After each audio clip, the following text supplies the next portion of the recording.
welcome back, everyone. So let's see. So far, we've covered all the important facets of wellness so far: movement through yoga, dance, breath work, nutrition, intentional giving, stress management, meditation. And now we're going to dive right into another important aspect of your wellness, and that's financial wellness. So I'm going to interview Brie. Brie Williams is head of practice at State Street Global Advisors. She, of course, has a lot of connections with us. We have worked with Brie for a long time. We have used investments from State Street as well. But what Brie and I and Peg Brow and Janikowski really most in common is our love to help women get the financial journey in place in the right direction. So here we are. Let me introduce you to Brie. Hello, how are you? Good. I'm so sorry that we were No worries at all. And to all the audience as well, sorry for a few minutes break. Hopefully you caught a breath, you did some stretches and grab some waters. We are set for the next one. It's a huge conversation that we should have with among us. We chat, Peg and I and Brie, we chat like, you know, we're friends talking about all kinds of things. So today, and I see Peg joining, if she can, that would be great, but I will go ahead to start. So how has your day been so far, Brie? It's been great so far. Yes, I can't complain. It's Thursday, one more work day to go before a little bit of rest and reprieve on the weekend. And it's actually sunny here out in Massachusetts and almost 40 degrees, so I'm not going to complain. I know you all have much better weather than I do today and on most days, but I'm going to take the blessings that I have right now. Absolutely. That's what we can do, right? Look to the bright side. So, Brie, I covered about pretty much the gambit of having a long-term savings plan, building up an emergency fund, having a budget, and working through savings through the retirement, as well as protecting assets yesterday in a very short segment. Today, I think what would be great is for us to move past the knowledge part. Because, it's learning new things is 10% knowledge, 90% practice. So we're going to talk a little bit about that part. All right. So let's see. Let's get started. What are the top 3 financial areas that women should all focus on throughout our lives, whatever life stage we're in? Absolutely. So thinking about them in terms of just some larger buckets, I think is helpful because it's going to give us each some room to interpret this and make it a little bit more relevant to our own life and stage where we are on this journey. So the 3 that I think about that are most important for us is first and foremost being organized financially. When you can organize yourself financially, you're going to be in a far better position to tackle your finances like the boss you want to be. The second area has to do with mindfulness and being financially mindful. What do I mean by that? It's really like know where your money is going. And the reason that's important is because when you have that insight into how you're spending, where you're saving, where there might be some levers to move some things around, if life throws you a curveball, you're going to feel in control. And more importantly, you're going to feel empowered. The third area is really what I call CYA. So financial CYA, double meaning on purpose here, but this is really about, can you ensure that your assets are covered? Because this is important for all of us, whether you feel you have a small amount of money or a large amount of money. So covering your assets is not just for the rich and famous. So a way to help yourself tackle any of these 3 areas, there's this fun concept that I would suggest you consider implementing, and it's called a money date. And this is an activity that you can do on your own, or if you share your financial life with others, you can do this as a couple, you can do this as a family, and you can even do this, in multiple ways. So if you want to do a couple money dates just for you, and then, connect your partner, next month, by all means, this is your roadmap and you have the ability to flex so it works for your lifestyle and the people that are part of your financial life. What I'm asking you to do is schedule anywhere from 30 minutes to an hour, about twice a month. I don't think that's a massive commitment when you consider all the other things we're trying to pack into our days. But if you could just carve out that amount of time for your finances each month, you're going to start getting into a habit and a cadence that's going to keep you connected to your financial life in any one of these three areas. What I would suggest is you need to make your task for the money date very straightforward and small enough that you actually can start making some progress, because that's motivating. At least I find it motivating when I can check things off my list. And I do suggest that you do not try and boil the ocean on your money date, whether it's your first one or your sixth one, because when you do that, I find that to be very overwhelming, and most likely it's not going to produce a second date, which is what you're trying to create here. So if you want an idea, some inspiration on what an agenda is, I think thematically, and looking at what you've put forward here, Rita, for your clients, I think the theme that would be good for the rest of March, and maybe just do for all spring, budget for you. That's your theme. And when I say budget, I don't want you to think about a budget in the traditional sense. This isn't about scarcity. It's actually about thinking of budget in terms of potential. And if you can make the right spending choices, it's going to put you in the driver's seat so you can fund the future that you want. And that can be the future that's 3 weeks from now, or it can be the future that's 3 years from now. And they may be the big goals, ultimately, secure retirement, paying for children's college, or it can be something a little shorter term, such as finally taking the vacation that you canceled last year when the world starts opening up again, hopefully at the end of this year. So 2 agenda items, just so you get the concept. First one is I would start the organization process of your financial documents and your accounts. This is really type of system works for you. That might be a paper file box. It might be digital files. There's no right or wrong. It just needs to be what you like to think about and go to when you organize your important pieces of information. And if you are securing them digitally, make sure you've got them backed up and password protected, of course, so you're protecting your information. But at a minimum, your goal on that first money date is to get your hands on your key account information, passwords associated with them, who are the companies and or individuals associated with those accounts, and then be able to start gathering and putting into place, or at least knowing where to go get them if they live outside of your house or in your digital files elsewhere with someone like your team, Rita.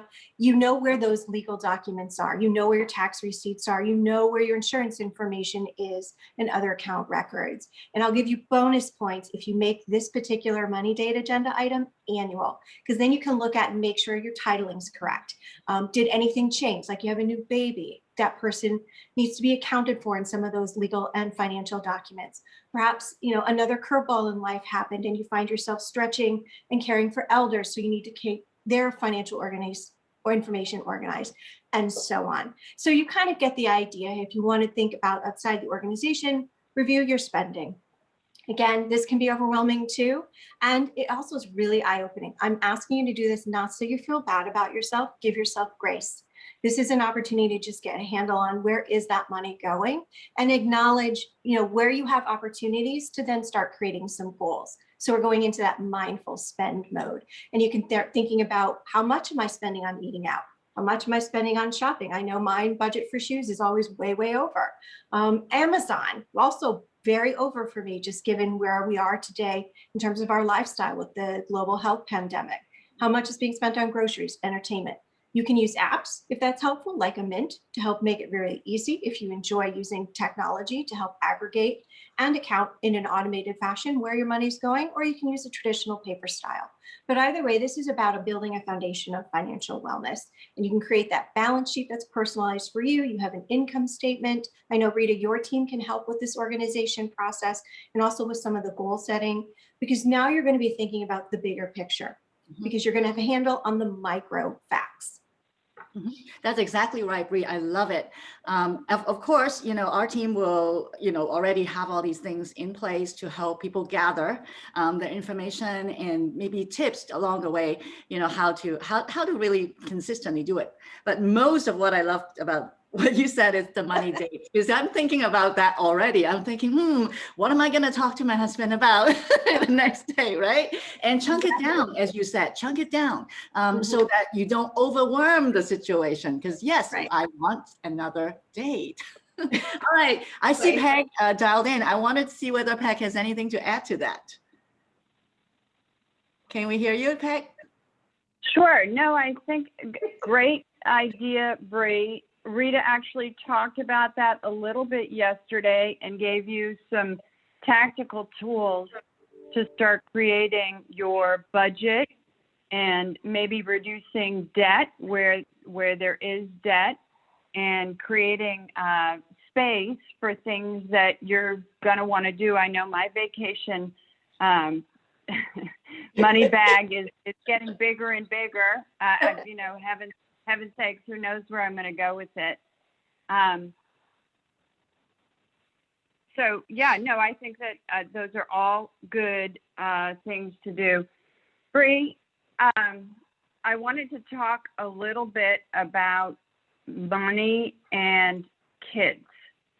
And one of the things we try to discuss with clients, friends, fellow board members, whoever we are talking about money with, is to put your own oxygen mask on yourself, as they say on an airline ride, although I haven't been on one for a very long time. Maybe they don't say that anymore, but put your own oxygen mask on before you put your child's oxygen mask on. Can you talk just a little bit about what that looks like, particularly for women when dealing with kids? I know there's always a lot of emotion around it, but that's something that we encounter a lot.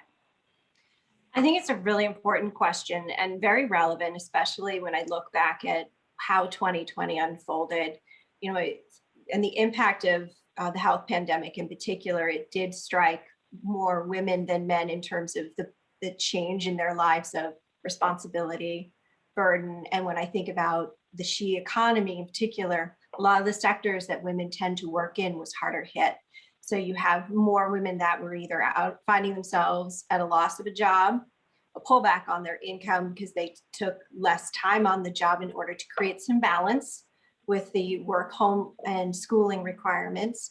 And then you had others that simply opted out in order to have balance and happiness because they chose to prioritize other things in their life during this time period, which is completely acceptable.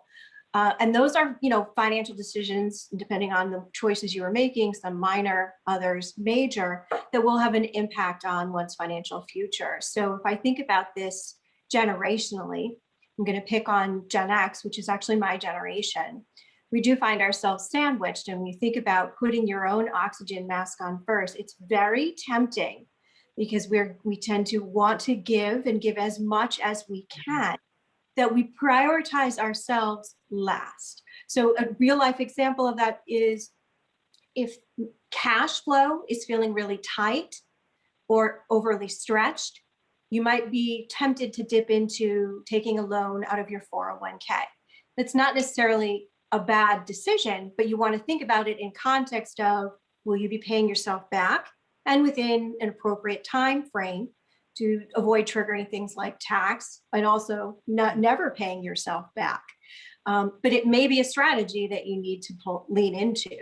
But what happens is some people will stop contributing to the 401k to free up some additional income to help bridge the gap that they need to care for elders or to care for children that have come back home, because it's expensive, obviously, to feed additional mouths. Household expenses go up just in terms of consumptions of supplies. You may be also helping someone if a child had a really hard time that just graduated from college, not getting a job. You're continuing to kind of invest in them beyond that 18-year agreement, if you will.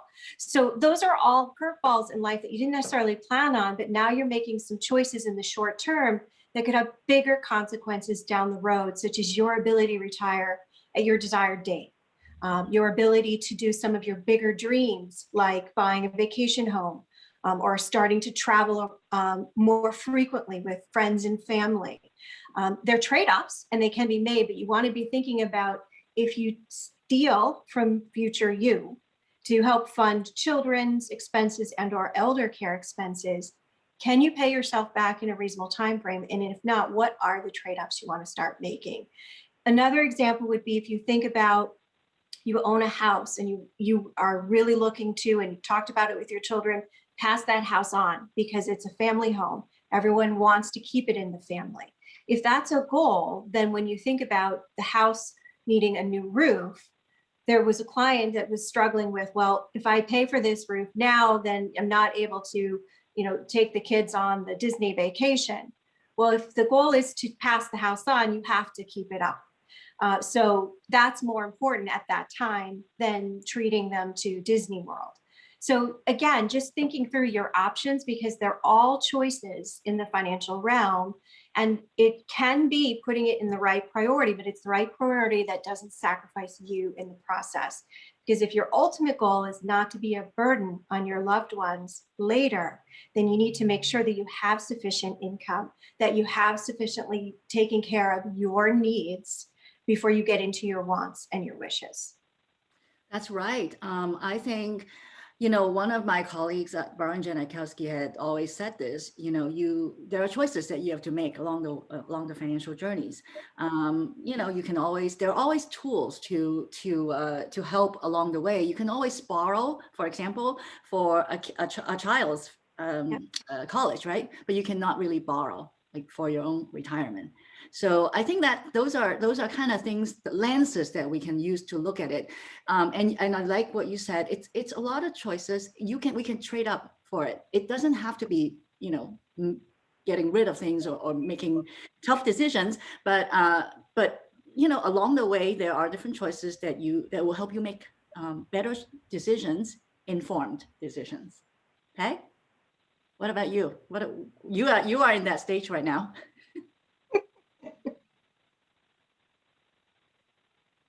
Yeah, I'm in the stage where I'm trying to get kids out of the house to college and so forth, and they keep coming back. So I'm actually I'm encouraging them to start their life journey, the next segment. And I don't know, the forces, karma is conspiring against that theme. So yeah, we have to deal with each other. I'm sort of like Brie. She's in the house with her husband, 2 dogs and 2 cats. So a somewhat chaotic situation. Mine is very similar. But I do have to keep both the short-term goals, and I know for moms who have kids, that's just so challenging to forego the short-term desire to caretake for everyone with longer-term goals that I want for me and for my kids, really. I also have an aging parent, so I really would like to make sure that my journey at the end is not burdensome on my kids. And so I have to think about that. Am I going to irritate them right now? Or am I going to really burden them 20 years from now? What's it going to be? So I, too, just like all of you, have those trade-offs that I'm trying to make right now the best way that I can. Peg, that actually underscores a really important point. With all of these choices, especially as a family, if you are leaning on each other to help make people's financial life and their security dreams possible, communication is important. So we have to push past the taboo of talking about money, and we have to talk about, what the wealth creator, so the matriarch, patriarchs of the family intend, want, envision. And it's not about disrespecting what they want or them asking for your opinion as their child or grandchild, but rather communicating so you have an understanding of the road ahead that they may need some help with. and some roles and responsibilities that you may be asked to take on. And you can look at it also in a proactive manner of how you might be able to put yourself in a position to help them do even more if you're in a spot to be able to help. Peg, I know that you had some questions or some things that you want to go over with Brie. Sure. Brie, another question that I had is that we are constantly having to face and deal with is just the difference in longevity between men and women. Mm-hmm. Women, I on average right now are living 5 years longer than men. And what are some of the things that women can do to immunize themselves against eventually possibly being the sole manager of wealth? So as a fact, at some point in your life as a woman, 9 out of 10 of us will find ourselves alone and responsible for our finances in that solo capacity. It may be early on in your life, it may be later on in your life. So big picture, the first takeaway I would suggest is you want to make sure that your money is working for you. Is it working as hard as it can for you and for as long as it can for you? So when you think about investing, this really is an opportunity for you to, of course, gain, but also for you to grow. And you work very hard for your money, and it should work just as hard, if not harder, for you. So when you think about, is this the right time to invest in future you? The answer is yes. You want to use time as an advantage, and no matter where you are, no, it's not too late, but we encourage you to leverage the time that you have so you can maximize the financial resources you have to work with. The risk of not investing is that your dollars today will be worth less in the future because of things like inflation and, of course, opportunity costs. You don't want to miss out on your potential. And Rita and Peg and team, they can help you organize and put that strategic plan in place, and they're going to likely do it across 3 dimensions. And one of those particularly will help you address the longevity aspect that Peg was talking about. First and foremost, you want to think about your first bucket being liquidity. What I mean by that is, what are your financial needs for the next 1 to 3 years? And that includes cash management. The second bucket is the longevity component. And this is really about your financial needs 4 years and more across your financial life. That does include your retirement planning as well as healthcare expenses. And then the last bucket is your legacy. These are your financial needs that are likely well beyond your lifetime. And those can include things that might be driven more based on your values, such as philanthropy or transferring wealth across the generations. So part of making your money work for you is your responsibility to find a way that works for you to be engaged in both your short and long-term money matters. The data shows us that women tend to be much more engaged in our day-to-day finances, which is great, but we are less involved, less engaged on our longer-term money decisions. So we can do better there, and that's just a growth takeaway for all of us. I'm including myself in that bucket. And when you think about why long-term is important, is because those long-term decisions that we were talking about, which relate more likely to your investment management aspect of your financial plan, those include the items like insurance, like estate planning. And if you procrastinate on those, or if you get disconnected from the decision-making here, then it can have a greater consequence for women when you compare men and women and just the living long, living well journey itself. So we've come a long way in terms of financial empowerment, our ability to contribute economically. We're a force to be reckoned with when I think about our contribution to the working world and global GDP in general. So when we consider things like pay parity, economic status, still having some gaps to work on, we also have unique challenges that just face us along the way of the living long, living well journey. And that does impact our ability to build and preserve wealth on top of some of those other influential factors pay parity, and economic status. So if we live longer, which we do, then, and we also tend to step in and out of the workforce to care for family, 60% of the time that falls to the woman of the house, we will face higher costs down the road to cover healthcare because we're living longer. And we need more money to support our retirement because we are living longer.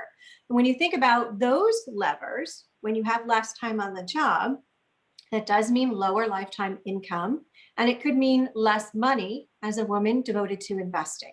I'm not trying to pit the sexes against each other, just kind of outlining when you take Jane and John and start them out in the same career at the exact same time, they make these same decisions about coupling up and having children, you can start to see where the journeys begin to differ and how that can impact wealth, and why taking advantage of the fact that we live longer can be quite the advantage. Yeah, I think, the first step to solving an issue is to bring awareness to the issue.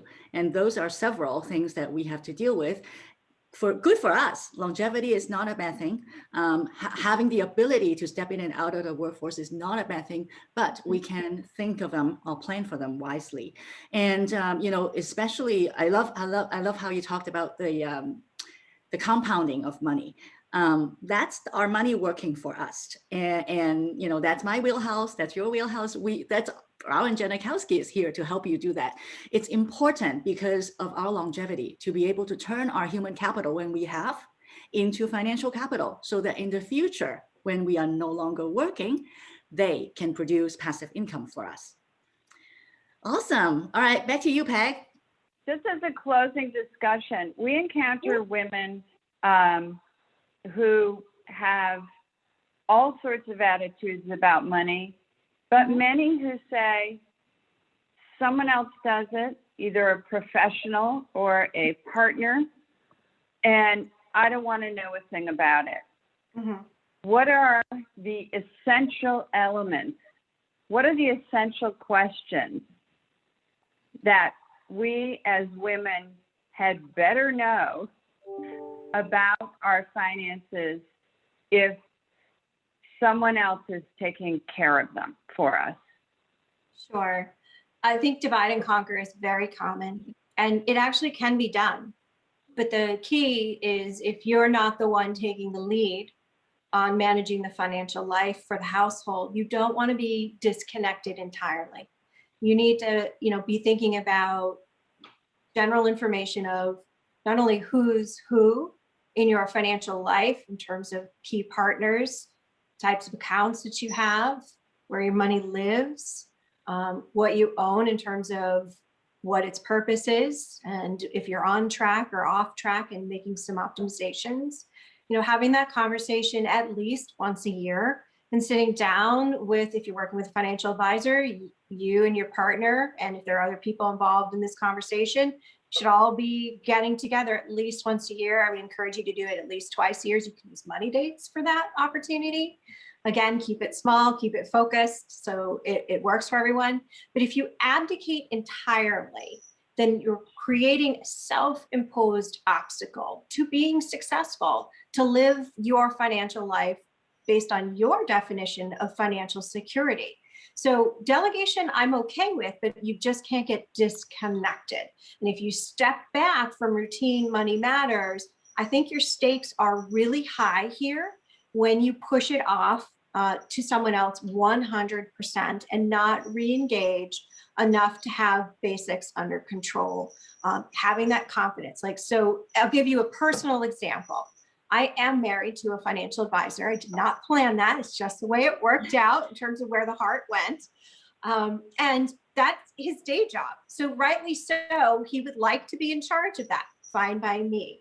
So you can imagine it took us probably a good year to reach a balance of how I could stay involved in a way that made him feel still he had some control and confidence and was doing what he wanted to do from a role standpoint, but was letting me in.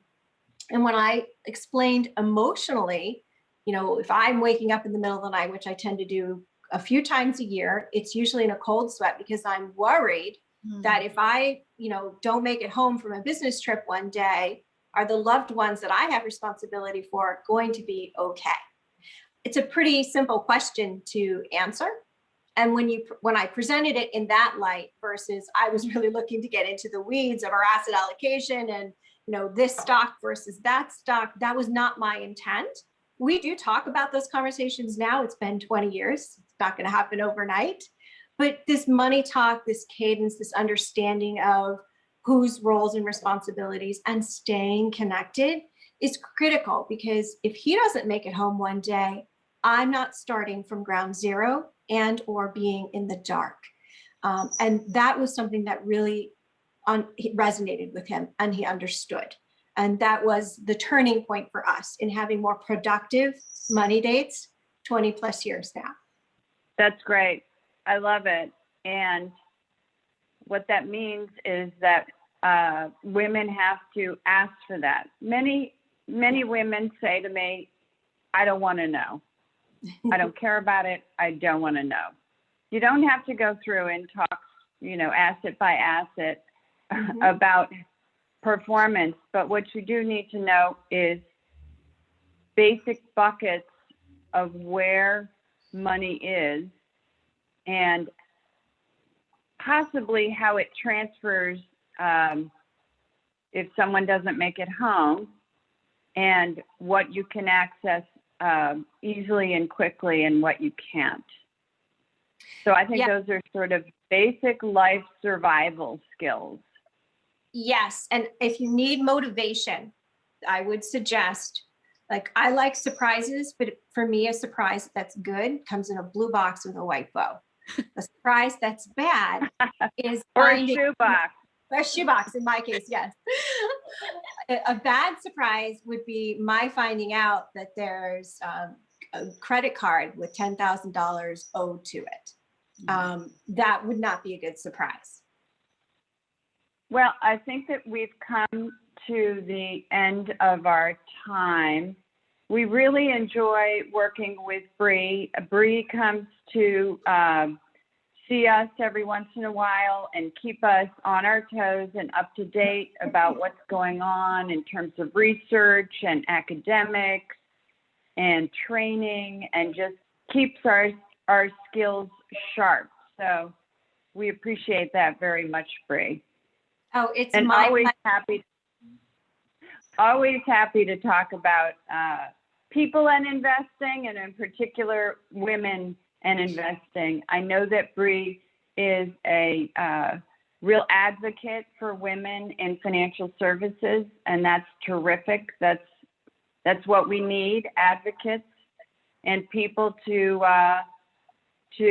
bring others along and interest them in the field, so that we have a lot of participants who want to help out with financial advice and life advice. So I appreciate that. Absolutely. I mean, I think your theme of intertwining health and wealth is important. They can't really be separated. And I would encourage all of you to start small, learn as you go. You'll make some mistakes, but again, if you do it in small ways, you'll be successful.